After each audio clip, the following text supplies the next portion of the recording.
aniga ninkayga waxba igaga dhacay wax bilaaya nagu kala dhacday haday maalin ku tahay maalin wanaagsan haday habeen ku tahay habeen wanaagsan fadlan hadii aad nagu cusub tahay subscribe saar like taaba siina share garay si aad u noqoto daawadaha ugu horeeya xogaha aan baahin hadii aad hore noola joogtana waad ku mahadsan tahay joogitaankaaga mahadsanid maanta waxaan ka hadli rabnaa qiso aad iyo aad u xanuun badan oo ku dhacday hooyo Soomaaliyeed oo ku nool wadanka dibadiisa maxay tahay qisadaasi maxaa laga baran karaa bal inuu daawano fiidiyoga maamada aniga ninkayga waxba igaga dhacay wax bilaaya nagu kala dhacday il baan nagu kala dhacdan oran karaa il ayaa nagu kala dhacday sababtoo ah labadeedu waxaan laba qof oo smartiya laba qof oo iska masaakiin aan war badnayn laba qof oo iska shaqeystaan ahayn laba qof oo isku qanacsan baan ahayn waxbaan helay toodi marka anigu waxaan oran karaa horta waa iska nasiib wax qadar allana u daa qadar ilaahay sidaan ma usan ahayn sidaan ku ogaay ma ahayn il ayaa iga dhacday ishuna waa ay jirtaa waa ay ku dhici kartaa waa sax ishu marka waxyaabo badan ayaa daawo u ah gurigeena dumarka Soomaaliyeed iyo ragga Soomaaliyeed isqabo waxaan leeyahay hadii il iyo sixir iyo jin iyo balaayo dhan ka baqaysaan gurigeena ku akhriya Quraanka bal si daawano fiidiyoo marka waxaan doonayaa barnaamijkooda kala go'ay intii hore ka dhigno waxa weeye walaalayaal waqti isu kiciyay aniga arintaas ay ku dhacday ninkaygii waxay naag jacayl daraadid lagu furay naag bar hadda qisadeeda ayaga nin qof aad jecleeda waa ku jecelahay oo waa adduunka ku jecelahay oo walaalo shaydaanka iska naar oo walaalo macaamiista joodan kula ku furaya haddana kula antarada had maqlaysaan maamada hadalkeeda waana ay jirtaa waayadan dambe waa ay soo badanaysaa dumar iyo rag waqti dhow isguursanaya haddana waqti dhow soo kala cararaya kuwa muddo isqabay ee kala tagaya waa aad iyo aad u soo badanaysaa kala tago ayaantan dhalinyaradii iskaabulay ku sii badanayaan furiinkiina waa sii badanaya anigu waan kamid ahaa iskaabulada laakiin waxaa loo baahan yahay qofkan dumarka shalay waxaad ka soo guursatay familigeedii reerkeedii dadkeedii oo dhan kaaga soo dhaxbaxday gabaray adigana ninkan waxaad uga soo dhaxbaxday familigaagii dadkaagii waxa loo baahan yahay markaad gurigii wada tagtaan shalay idinkoo isnacb ismaadna soo doorana jacayl aad isku soo doorateen gurigiinni markaad tagtaan waxa loo baahan yahay gurigiinni markaad tagtaan inaad noqotaan dad wanaagsan isku dulqaata heersiisa dhan wuxuu ku dhisnaadaa dulqaad iyo sabar wax sabar la'aan dhisnaan kara ma jiraan waayo labada qafood oo isku timid laba qafood oo isku dabeecada maaha laba qafood oo isku fikira maaha laba qafood oo dhan walba iska ma yeelan karaan ee waxa lagu wada joogaa waa kalsooni iyo dulqaad waa inaad gabar ninka ku kalsoonaato nin wadna waa inaad xaaska ku kalsoonaato furiinkuna furiinka Ilaahay subhanahu wa ta'ala wuxuu u sameeyay ma aha in dadka la iska furfuro laakiin waa in xalka ugu dambeeyo oo noqdo hadii xal kale la waayo hadaad isqabataan familiga gabadhu ka dhalatay familiyad ka dhalatay familiga gabadha ay ka dhalatay la sheer garay arrinka oo kala hadal hadii aad wax ka qabo waayeen familigaaga iyo familigeeda arrinka galaan haday wax ka qabo waayeen ka gadaan markaas ka gadaal oo guurku maslaxa noqonaya balana si daawan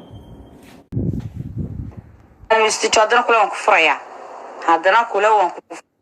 andarada igu dhacday baan idin sheegay dhageysta macnaha anu ninkayga waxaan oran karaa wallahi is not happy alaanka waxaan aaminsanahay inaanu caadi ba ahayn ba ninkayga I'm not okay wallahi billahi wallahi inaanu is not okay hilal is not okay hilalkii ma ahayn waxba aan something happen ninkayga I believe that ninkayga in wax loo qabtay in la sirxay ay u dhawiyay ninkayga you know why معناها قف هذا ولا القرآن كإسسارنا قف قرآن إسساري سيدا هذا maamada ka maqashaan ba waxa ay leedahay ninkayga in la sixray ayaan u maleynaya waa ay dhici kartaa in la sixray laakiin badanaa malada xun waa laga fiican yahay dadna suugu ma fiicna waxaana loo baahan yahay guriga in suuratul baqara lagu aqriyo horta markaad wiil iyo gabar isoo guursadaan waa in guriga koow suuratul baqara lagu aqriyo guriga suuratul baqara lagu aqriyo jin iyo sixir iyo shayaadiin oo dhan soo ma galo labada qofood markay isguursadaan horta cadow ma waayaan waayo dad isjecel aan cadow lahayn ma jiraan cadow adigu aadan dareemayn adiga xabiib kula ah oo saaxiib aad u malaydo oo cadowgaaga ayaa iska badan balaynu sii daawan صح لكن you cannot believe in ما آمن سنة وحا marka waxa weeyaan gurigiisiibu ka cararay gurigiisoo nolol iyo raaxo iyo sharafitaabu iskaga qaxay naagtiisu oo jecel buu ka cararay marka walaalayaal uu igu soo duceeyay horta hayga habaarina bilfadna waxa weeyaan waa caruurteeda aabahood waa in ma garanaysaa ninkayga nolosha la soo wadaagay ma garanaysaa de aniga hadda already wuu furay oo ma garanaysaa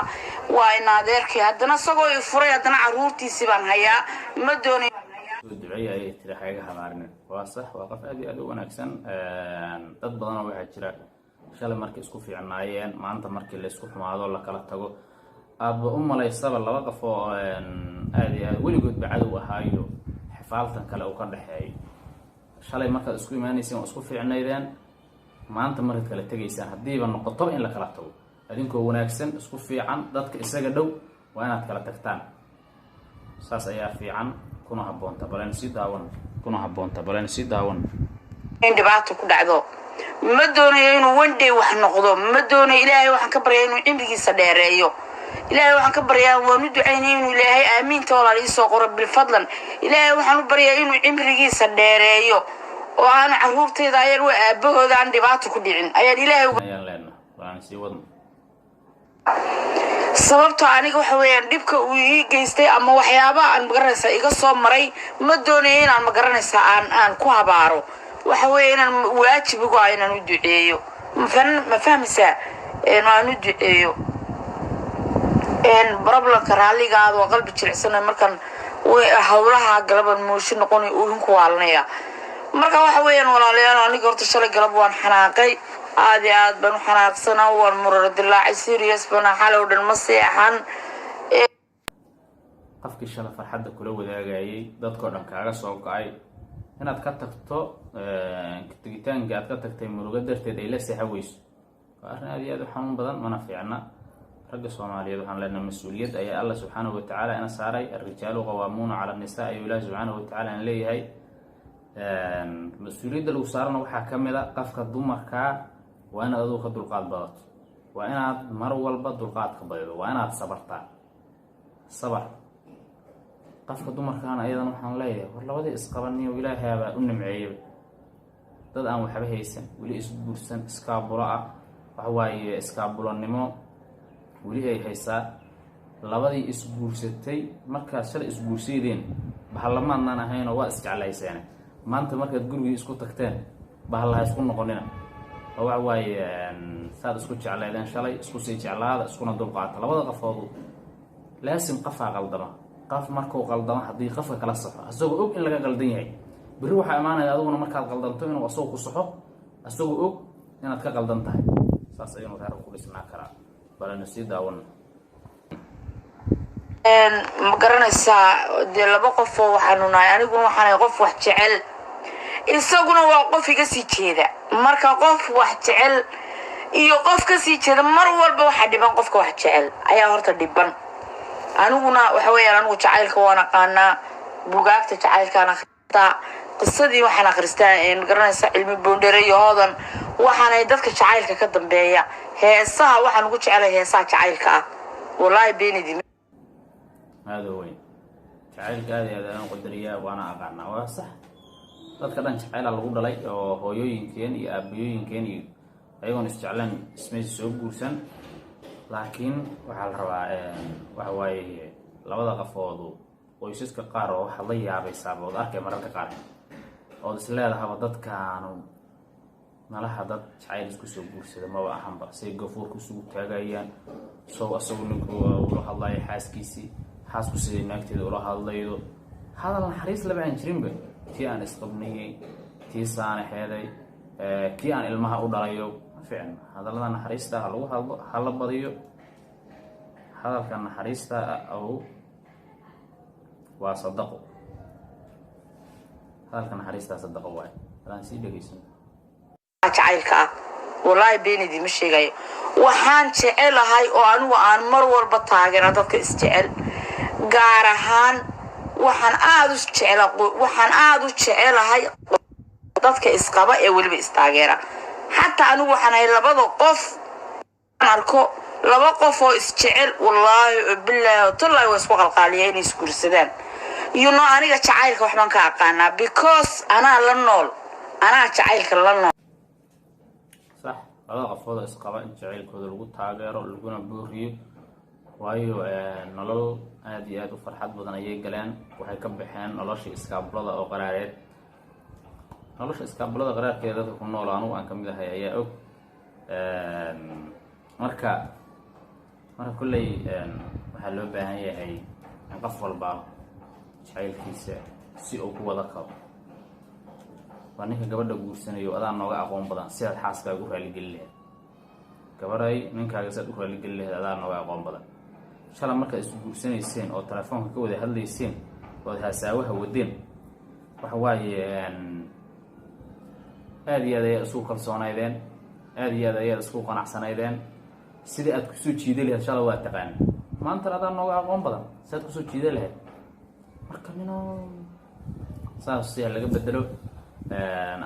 aniga iyo gruubka kale oo iskaabulada waxaad noo tihiin kudayasho. waddo fiican oon hiigsayna ayaa tihiin. waddadii fiican oon hiigsayna hanaga dhiiqaynina. waddadaas waxaad nooga dhigtaan waddo hayweego maasha allah taxaya aan lahayn oo dhigan rog cas. waan si daawan aniga jacaylka waxbaan ka aqaanaa because anaa la nool, anaa jacaylka la nool. aniga ayaa jacaylka la nool, aniga ayaa hooyadii, aniga ayaa walaaltaalleegu isoo wacayaan. ma fahanti alla nimanku jalasaysana jalas baatiin wallaahi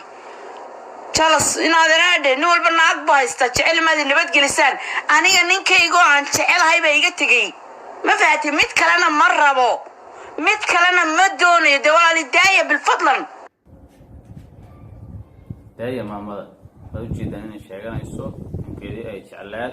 ilaa hadda aysan ka samrin ayna sugayso inuu usoo noqdo. annaguna waxaan u rajaynaynaa inuu usoo noqdo yowma min alayaam, maalin maalmaha kamid inuu usoo noqdo. بالفضل dadka soo wacayo walaalayaal idaay ilaahayna ka baqo. anigu ninkayga aan jecelahay xaraan ma hadan dhado ninkayga aan jecelahay aniga jacayl baan ku guursaday. jacaylkii aan ku guursaday u qaba awlaad baan ugu dhalay, awlaad baan ugu hayaa. waa noloshaydii, waa naftaydii, waan jecelahay. imrigayga inta ka hadhayna waan jeclaanayaa. I can't believe in aan nin kala jeclaan doonoba maba jiraba because waxaan anigu aaminsanahay maasha Allah inaanan helayn banisagii oo kala anigu saasan believe karay.